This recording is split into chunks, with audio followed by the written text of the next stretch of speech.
Hello and welcome back to a new video of Adrian's Film Collectibles. Well, for this video, I'm super excited because I've got another new comic added to the collection, and this is one of the original first St. John comics that came out on Laurel and Hardy back in the late 40s and 50s.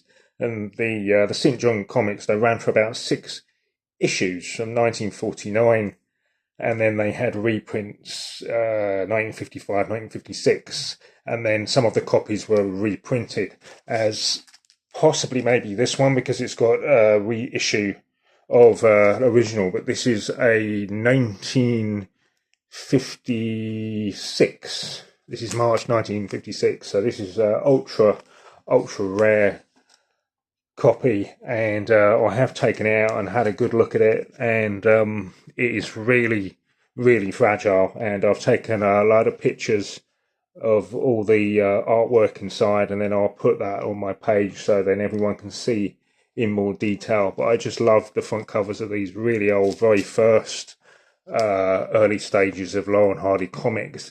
So now I've pretty much got all of them. There was only 6 in total that came out. And I think one of them was a re-release of the same cover. So basically, I've got all 5 of these comics. So pretty much got the whole collection. So that's a 1950, I think that's 55 or 56 edition, and then you've got the 1949 one, I think that one is. I can't quite remember all the dates on these, but they're definitely from all the same period. And again, that's another one there with the balloons. And then you've got this one, which is the yellow one, which is 1949, which is the very early first edition one, which is ultra rare to get hold of. And this is actually in really good condition, so it's really lovely. But you can see with some of these other ones where kids have had them, where they've been written on and scribbled on. But that also makes it what it is. It gives it its character.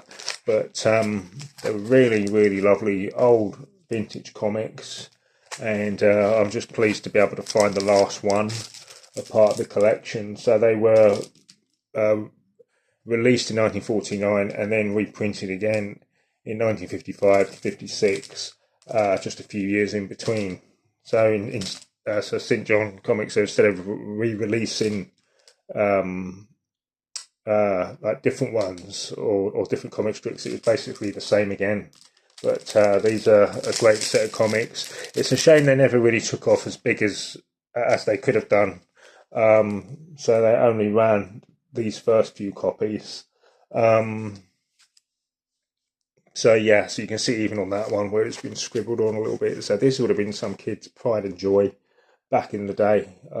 Absolutely wonderful. But you can see it's so fragile where it's torn on the corners and that. But that's what makes it what it is and gives it its character through its age and wear, and also authenticity. It's an original old piece. I've also got these two just to show examples. Again, they're St. John comics of the later versions of Abbott Costello. I've just got these two, so I've just got these two as examples. I don't really collect the Abbott Costello St. John comics as such, but I just managed to get a hold of these two at reasonable prices to show off as examples. But the Abbott Costello ones ran a lot longer, and there's a lot more issues of these. But again, the artwork on these is really great. So yeah, so there it is on that.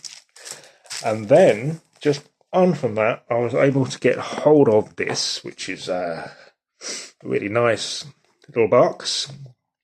And inside it is a coin or medal of Charlie Chaplin. So it comes with an original certificate of authenticity, which is really lovely piece.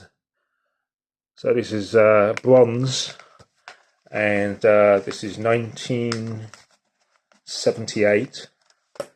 So I see the figure of Chaplin on the other side, and then the side view face shot of Charlie Chaplin there from 1889 to 19 77 on there with his name, Charlie Chaplin. So they're all serially numbered all around the rim part of the medal or coin.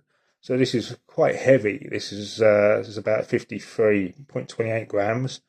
So it's quite a nice strong bronze medal coin. And the makers is Sperong. So I've not actually heard about this. I've had to look it all up. And the artist is Carrie Wolfson. If I've pronounced that right. So they basically there's 2,000 of these, and this is number 442. And so this is released 1978 February, and so it was obviously released the following year after Charlie Chaplin died, back in December of 77. And then just in here you've got the certificate of authenticity, which is really lovely with all the details on the inside. I like what it puts in here. If it's accurate, it's put in here: the medal was not to be reproduced. The stamps will be destroyed under the supervision of the notary public after publishing of the edition. So if that is correct, then the stamp of that probably doesn't exist anymore. If that is correct as the details on the certificate. But it's a lovely, nice find. And I was just reading what it says in here about the details on Charlie Chaplin. It's just got in here: through this commemorative medal, A.B. Sperong wish to honour the memory of Charlie Chaplin and his unforgettable films, which have become part of our cultural heritage. Charlie Chaplin was born in London on the 18th of April 1889. They got that wrong. It was actually the 16th of April 1889, which is a shame when they slightly get inaccuracies on certificates and what have you. And then it's got Max Sennett took Chaplin on in 1913. He made a number of slapstick films with him from 1915. Chaplin directed his own pictures, developed the little tramp figure that he became famous for from 1918 on. He was also his own producer, made A Dog's Life, among other things. He was one of the founding fathers of United Artists Pictures, Motion Pictures Company from 1919 to 1920. Saw the advent of his first full-length film, The Kid, which was 1921. He did not make his first sound film until 1940. Upon to do the style of the portrayal of Hitler, great dictator. This was followed by Monster Voodoo 1946 and Limelight 1952, which he left the USA in the same year on the account of the McCarthy witch hunt. His picture King in New York 1956 is looked on as his final statement on the US. Chaplin settled in Switzerland. He died Christmas Day 1977. Mourned by an entire world. So there it is, a lovely little bit of history there on Charlie Chaplin with the certificate. And this is a really lovely rare find. So another nice addition to the Charlie Chaplin collection. So again, I'll put that in the cabinet with all the other bits and bobs, all bits and pieces I've got. But this is a nice highlight. This is a nice rare find of the St. John Laurel Hunting comics, which is ultra rare, as well as all the others to get a hold of. And again, more in America to come across these. So super find and great to add to the collection. So there it is for this video, and hope everyone's enjoyed it. And look out for the next one soon. Bye for now.